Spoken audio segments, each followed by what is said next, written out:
bienvenue sur le 24 MXC Festival à Saint-Jean-d'Angély qui accueille la première manche du championnat de France élite. Un week-end de très dense avec les jeunes le samedi et puis le dimanche, le MX1 et le MX2. La particularité, c'est que les champions en titre, que ce soit Sébastien Pourcel en MX1 ou Damon Grolus en MX2, sont absents, mais d'autres ont répondu présent. Valentin Tellier, Xavier Bogue, les frères Aubin, encore Maxime Després. C'est un week-end très dense et on revient tout de suite sur les courses des juniors et des espoirs.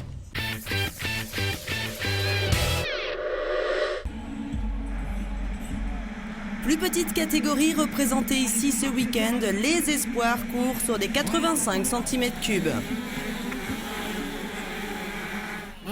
Si dans un premier temps on a vu le petit protégé de Fred Di Giambattista devant, c'est finalement le pilote Bud Racing Brian Moreau qui s'est largement imposé après avoir repris la tête à mi-course.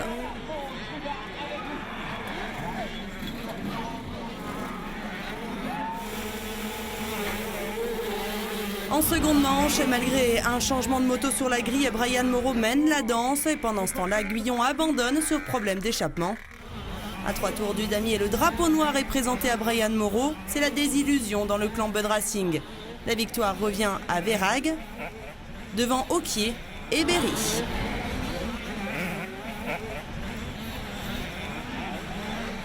Au cumul des deux manches, c'est finalement le petit blond du Nord, déjà double champion de France sur sable, qui marque le plus de points et repart de Saint-Jean-d'Angély en tête du championnat de France Espoir. J'ai été assez régulier, j'ai pas fait d'erreur, je suis pas tombé. J'ai fait 2 manches super, je suis content.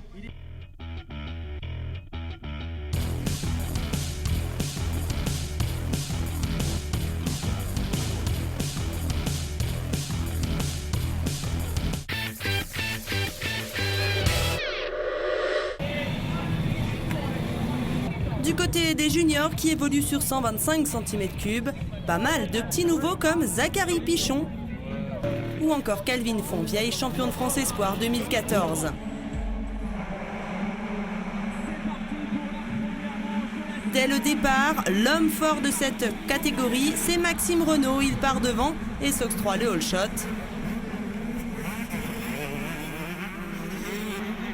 Un peu chatouillé par Anthony Bourdon ou encore Mathis Boiramé, il réussit finalement à prendre de l'avance pour s'imposer tranquillement.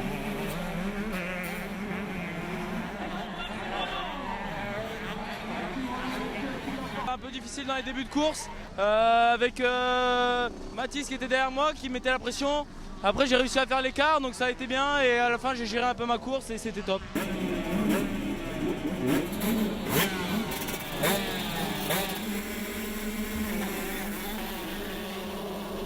En deuxième manche junior, on prend les mêmes et on recommence, mais pas dans le même ordre.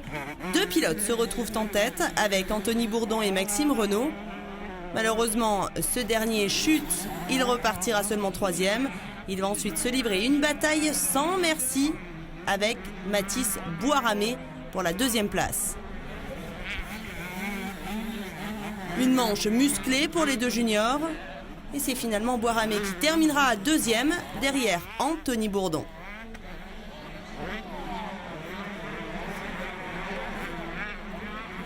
J'ai suivi Maxime Renaud dans sa roue la moitié de la course. Après il a fait une erreur, je sais pas ce qu'il est tombé assez fort, j'espère qu'il s'est pas fait mal et donc j'ai pris la tête. Après j'ai un peu géré la course avec ceux qui étaient derrière moi. 3e de cette seconde manche, Maxime Renaud repart toutefois leader du championnat junior.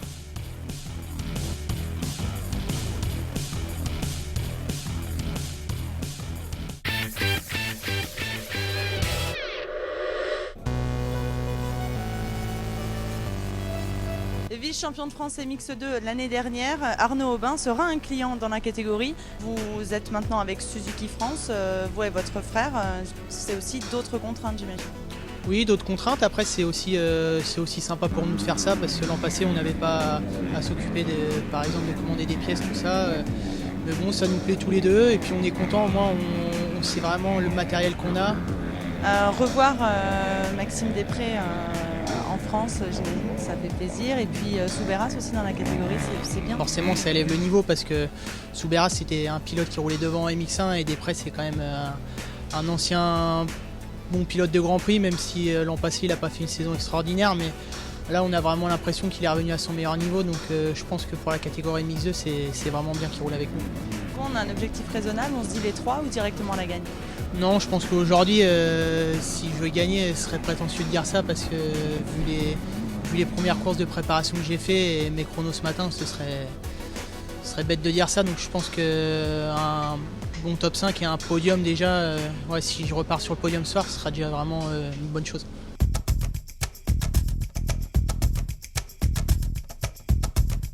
Cédric, on te retrouve avec plaisir sur le championnat de France, sur l'élite, mais en catégorie MX2, alors que tu as été champion de France MX1 en 2013. C'est pour nous une surprise. Oui, une surprise pour moi aussi. Si on me l'avait dit à la fin de l'année élite l'année dernière, j'aurais pas cru non plus. Je pense que j'avais pas prouvé que je pouvais être rapide sur une 2,5 avant de monter en MX1 à l'époque. Donc voilà, maintenant je suis de retour et je me fais vraiment plaisir cette 250 YZF. Alors en plus du changement de cylindrée, beaucoup de changements au niveau des marques. Il y a eu Honda l'année dernière, Kawa cet hiver et là on te retrouve sur Yamaha. Comment t'es arrivé chez Hervé? J'ai fait tout le SX sur une Kawa et puis Hervé pensait que j'allais signer de ce fait Kawasaki et puis par le bouche à oreille il a su que j'étais encore disponible pour cette année 2015. Moi Hervé ça fait depuis longtemps qu'on se connaît maintenant et je me suis toujours bien entendu et j'adore sa façon de voir la compétition et donc voilà, j'étais de suite intéressé par le projet. Évoluer seul dans un team, c'est un avantage ou un inconvénient? C'est un avantage côté pièces et par contre un inconvénient c'est que si on se blesse le team n'avance plus donc ça met une petite pression mais je pense que c'est plus un avantage qu'un inconvénient quand même. Et on va pouvoir vérifier si vous êtes vraiment aussi vite avec un 2,5 qu'avec un 4,5, ça c'est vous qui le dites. Voilà, c'est vrai qu'à l'entraînement j'ai du mal à aller aussi vite avec ma 450 qu'avec ma 2,5. Je fais les choses plus facilement avec ma 2,5, je descends plus vite, je vire plus vite. Donc voilà, c'est peut-être j'ai plus envie aussi de rouler en 250, mais je pense être aussi rapide dans les deux catégories. Après, moi, je vois déjà un bon résultat sur la longueur du championnat et essayer d'être constant surtout.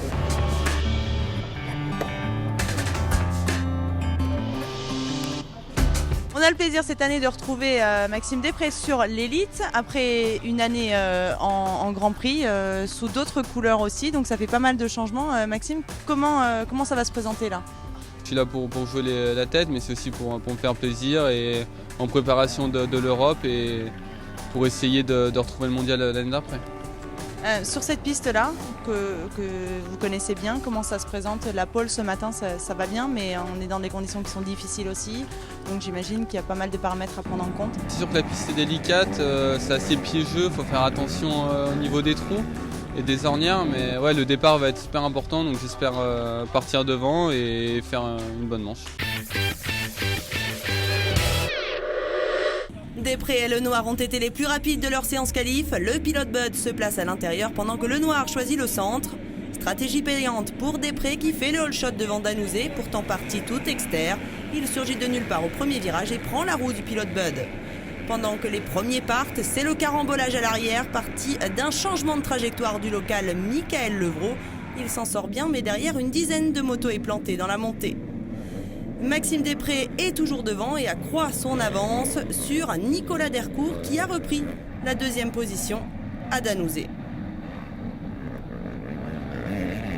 Le jeune pilote de Guignon précède au classement une autre pointure avec Steven Lenoir en 4e position. Grand absent des avant-postes après avoir échappé à la chute du départ, Cédric Soubeyras pointe seulement 20e à la fin du premier tour. Mais le sudiste a de la ressource même dans la boue. Rapidement revenu dans les 10, il continue sa remontée. Le 4e est à 14 secondes, mais bon, rien n'est fini, on est dans la boue. Les 2 premiers, les 3 premiers vont vraiment très vite. Et non, mauvais départ, ça ne pardonne pas sur un circuit comme ça. Il est remonté 5, c'est bien, il attaque, il reprend ses marques avec 250. Donc il faut aller au bout comme ça, Pendant que Després poursuit sur sa lancée en tête et compte déjà une bonne dizaine de secondes d'avance sur Dercourt, Arnaud Aubin disparaît des écrans, parti 17e. Il abandonne au 4e tour alors qu'il vient de pointer seulement 21e. On pensait la course figée à l'avant, mais c'était sans compter sur un retour fracassant de Nicolas Dercourt sur son coéquipier. Les deux pilotes Bud Racing offrent un duel fantastique en fin de course. Nicolas Dercourt prend la tête à 2 reprises, mais Maxime Després a su puiser dans ses ressources jusqu'à la fin, alors qu'il était repassé devant à l'Inter au tour précédent. Il change cette fois complètement de trajectoire. Il surprend Dercourt à l'extérieur. Le double, beau geste de Després, qui s'en va vers la victoire. Soubeyras complète le podium après une belle remontée. Danouzé réalise quant à lui une superbe performance. Le noir est 8e après un souci mécanique.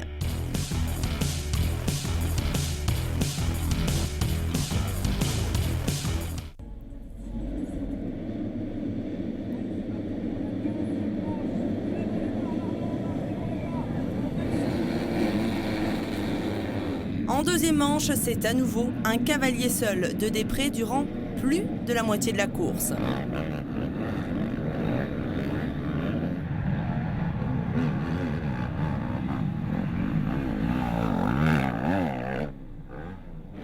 Arnaud Aubin a longtemps été deuxième, mais il perd son duel face à Nicolas Dercourt.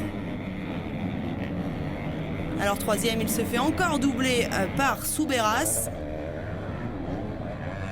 mais aussi par Robin Capel. L'Ardéchois réalise sa meilleure performance en élite ici. Il terminera 4e de cette seconde manche Mix 2.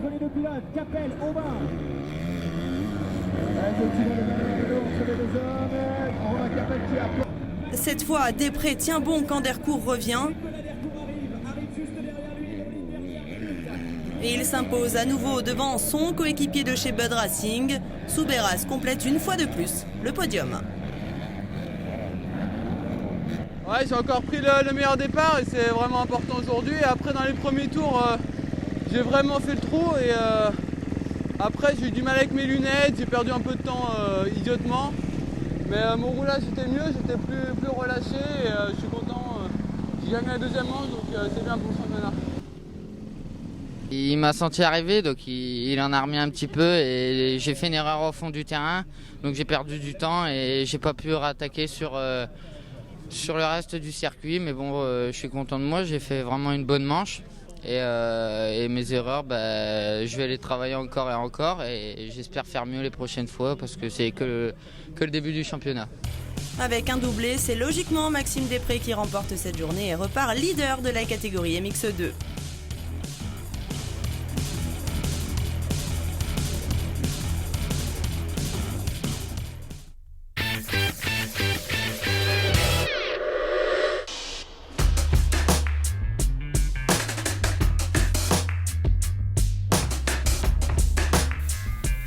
On commence notre petit tour des popotes en MX1 avec un ex-double champion de France MX1, Xavier Bogue, qui retrouve l'élite cette année sous des nouvelles couleurs.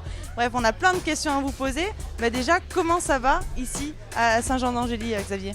Ouais, ça va, tout se passe bien. Bon, la piste est un peu humide, mais les chronos, j'ai fait le deuxième temps. Ça me permet d'avoir une bonne place sur la grille. Après, on verra cet après-midi. Le départ va être primordial. Et puis ensuite, on verra comment se déroule la course. Beaucoup de changements, on change de moto, on change de championnat cette année. Des nouveaux objectifs aussi, j'imagine, le titre ? Ouais, forcément, je pars pour le titre en élite. Après, je retrouve la Kawa avec laquelle j'avais roulé de 2010 à 2012, donc c'est avec plaisir que je retrouve cette moto. La blessure, on n'y pense plus par rapport à ce qui s'est passé l'année dernière ? Forcément, j'y ai pensé un petit peu en venant et hier en faisant le tour de la piste, mais après, une fois sur la moto, une fois le casque enfilé, on oublie tout et puis on essaie juste d'aller le plus vite possible. On a vu ce matin sur les qualifs, ça s'est joué d'entrée de jeu et y était plus vite. Mais vous dites la course cet après-midi va se passer beaucoup de choses. Il va falloir, comme je l'ai dit avant, partir devant parce que les conditions ne sont pas évidentes. C'est vrai que ce matin, je ne me suis pas super bien démerdé au chrono. Mais bon, ça reste des chronos et les points, ce sera cet après-midi en manche. Et puis le championnat ne se joue pas sur une course. Il peut se perdre sur une course, mais il ne se gagnera pas sur cette course-là.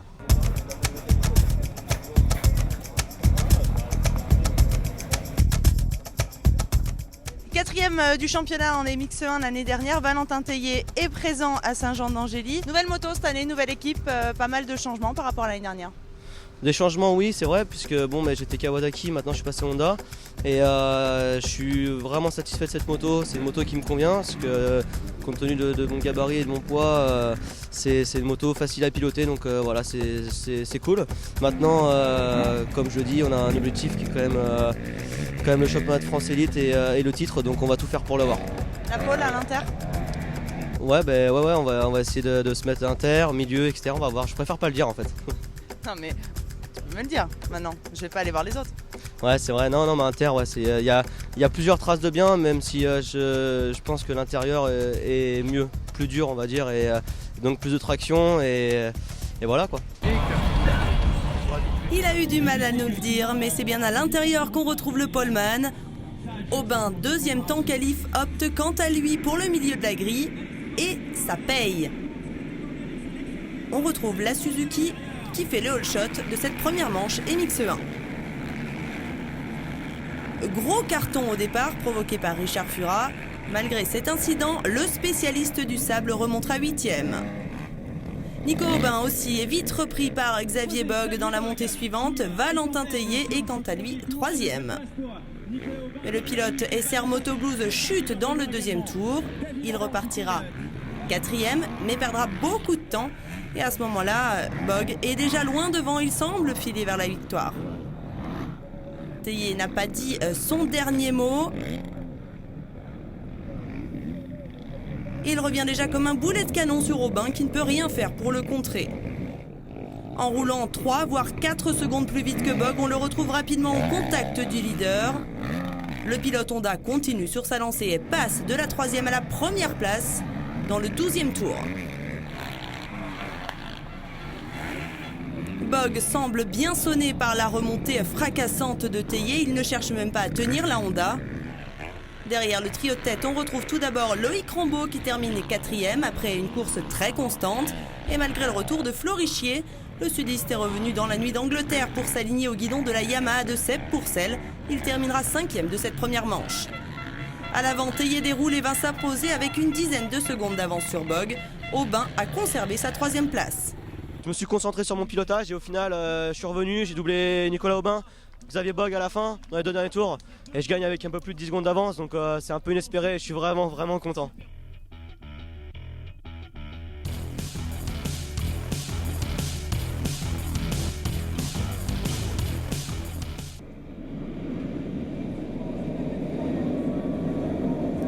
En seconde manche, Aubin fait à nouveau un excellent départ, mais il sort externe et se fait passer par Bogue. Jason Clermont, quant à lui, est juste derrière, prêt à passer à l'attaque sur le pilote Suzuki. Et ça passe à l'Inter. Derrière le trio de tête, on a Rombaud, Saulmier, Adjouj et Tellier, tout à l'extérieur. Mal parti, Tellier doit faire l'effort pour recoller. Il met gaz en grand pour revenir devant. Au 3e tour, Nicolas Aubin est revenu sur Clermont et finit par lui prendre la 2e position.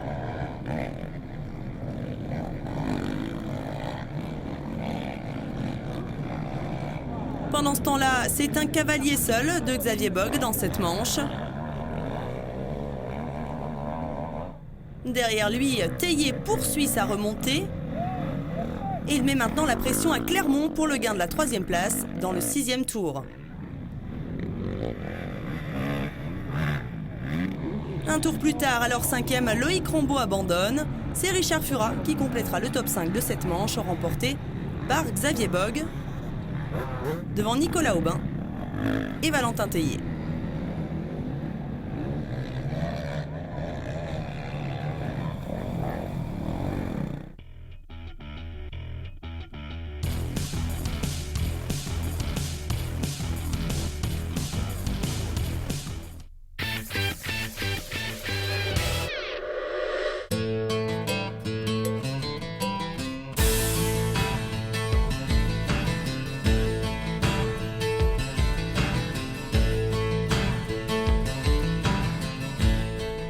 On a ressorti les petites laines, il pleut depuis les deuxièmes manches, mais il faut encore tenir pour la super finale. Le principe c'est très simple, les 20 meilleurs du MX2 contre les 20 meilleurs du MX1.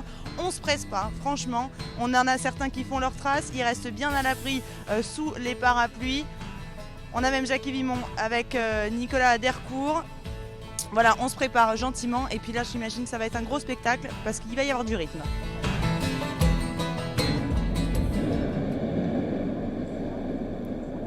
En super finale, Jason Clermont se réveille, il fait le all shot. Parti cet hiver aux États-Unis pour parfaire son entraînement. Le travail semble payer. Il boucle 3 tours en tête avant d'être repris par Xavier Bogue.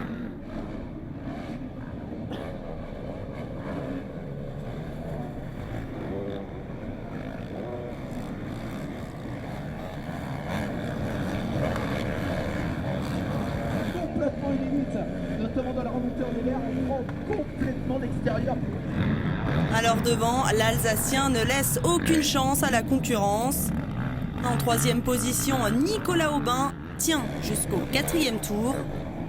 Les attaques de Maxime Després. Mal parti, le pilote Bud Racing roule sur un rythme très élevé, mais il voit maintenant Richard Fura se mêler au débat pour la 3e place. Fura qui talonne Aubin.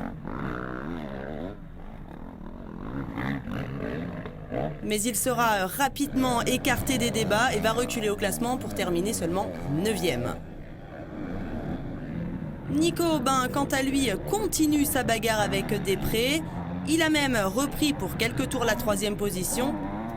Mais la fin de la course va être très compliquée. En 3 tours, il laisse filer 4 places au profit de Després qui terminera 3e et 1er MX2. Valentin Tellier qui finira 4 après une longue remontée depuis la 10e position. Et enfin, Nicolas Dercourt revenu 5e après une entame compliquée.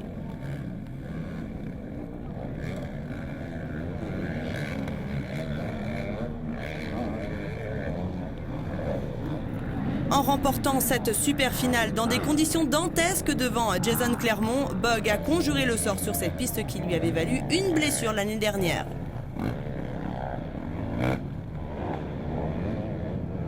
C'est vrai qu'avec la pluie, c'est devenu vraiment délicat, ça glissait énormément. Dans les montées, c'était vraiment très troué, mais j'ai réussi à trouver des bonnes lignes et voilà, ça, comme dit, ça se termine bien, tant mieux. Et maintenant, on va se concentrer sur Sommières. Xavier Bogue repart donc avec la plaque rouge de leader des internationaux de France.